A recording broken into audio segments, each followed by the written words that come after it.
Viral খবরে এখন তোলপাড় রাজ্য জুড়ে। পশ্চিম বর্ধমান জেলার হীরাপুর থানার অন্তর্গত কালাঝরিয়া গ্রাম থেকে উঠে এসেছে চমকপ্রদ খবর।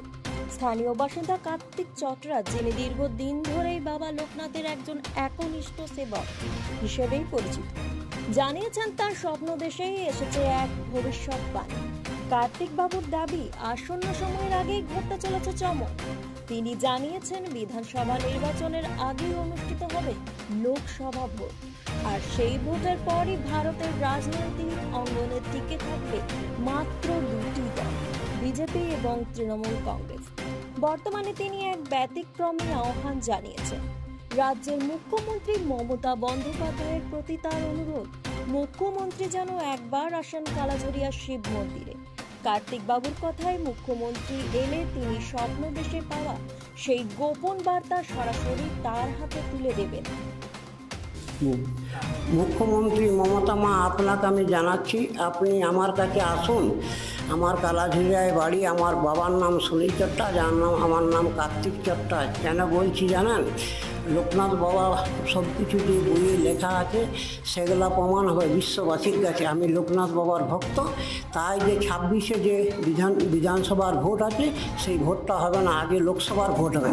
ভারতবর্ষে পার্টি রইবে দুটা, তৃণমূল আর বিজেপি, বাকি আর কোনো পার্টি রইবে নেই। আপনি আমার কাছে জলদি আসুন।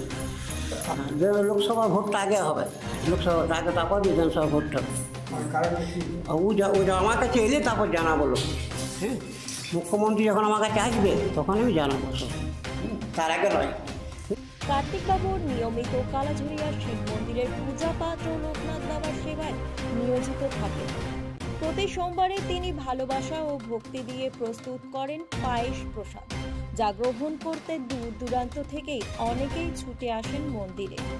এলাকার তৃণমূল কর্মী বাবাই বন্দ্যোপাধ্যায় জানিয়েছেন, কার্তিক বাবু বহু বছর ধরেই মন্দিরের সেবা করছেন।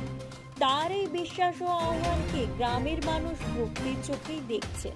ব্যাপারটা হচ্ছে, আমাদের এখানকার দীর্ঘদিনের আমাদের গ্রামের পুরোহিত উনি, এবং আমাদের এই মন্দিরের সেবায়ক করেন উনি কার্তিক চন্দ্র চট্টরাজ মহাশয়। ওনার তত্ত্বাবধানে এখানে খিচুড়িও হয়, মহাপ্রসাদ হয়। আমাদের লোকনাথ বাবা, উনি লোকনাথ বাবার ভক্ত। হয়তো লোকনাথ বাবার কোনো ক্ষেত্রেও স্বপ্নান্ত বা কিছু একটা পেয়েছে, যেটা দীর্ঘদিন ধরে আমার কাছেও উনি আর্জি করেছিলেন যে, বাবাই তুমি তো সক্রিয় রাজনীতি করো, তৃণমূল করো, তো তোমাদের মুখ্যমন্ত্রীকে আমি আহ্বান জানাচ্ছি যে উনি যেন আমার আহ্বানে সাড়া দেন, এবং আমি ওনাকে ভবিষ্যৎ বলতে পারবো যে আগামী দিনে লোকসভা ভোট হবে না বিধানসভা ভোট হবে। তোর একটা গতানুগতিক একটা স্বপ্নান্তিক ব্যাপার, এইটুকুই আমি জানি, তার বিষয়ে বেশি কিছু জানি না। তবে জানি না দেবাদিদেব মহাদেবের আশীর্বাদ কী আছে বা লোকনাথের আশীর্বাদ কী আছে। আর আমরা যেহেতু স্বচ্ছ রাজনীতি করি বা সক্রিয় রাজনীতিভাবে যুক্ত রাজনীতি তৃণমূলের কর্মী হিসাবে, সেই হিসাবে বলতে পারি লোকসভা ভোটের সময় লোকসভা ভোট হবে এবং বিধানসভা ভোটের সময় বিধানসভা ভোট হবে। কারণ এখন কার্তিক চট্টরাজের একটাই প্রতীক্ষা, কবে মুখ্যমন্ত্রী আসবেন আর কবেই তিনি জানাতে পারবেন সেই লোকনাথ বাবার প্রদত্ত বার্তা। আগামী বিধানসভা ভোটের আগেই অনুষ্ঠিত হবে লোকসভা ভোট, আর ভারতের রাজনীতিতে টিকে থাকবে দুটি দল, বিজেপি এবং তৃণমূল কংগ্রেস, জানিয়ে তোলপাড় গোটা কালাঝরিয়া গ্রাম।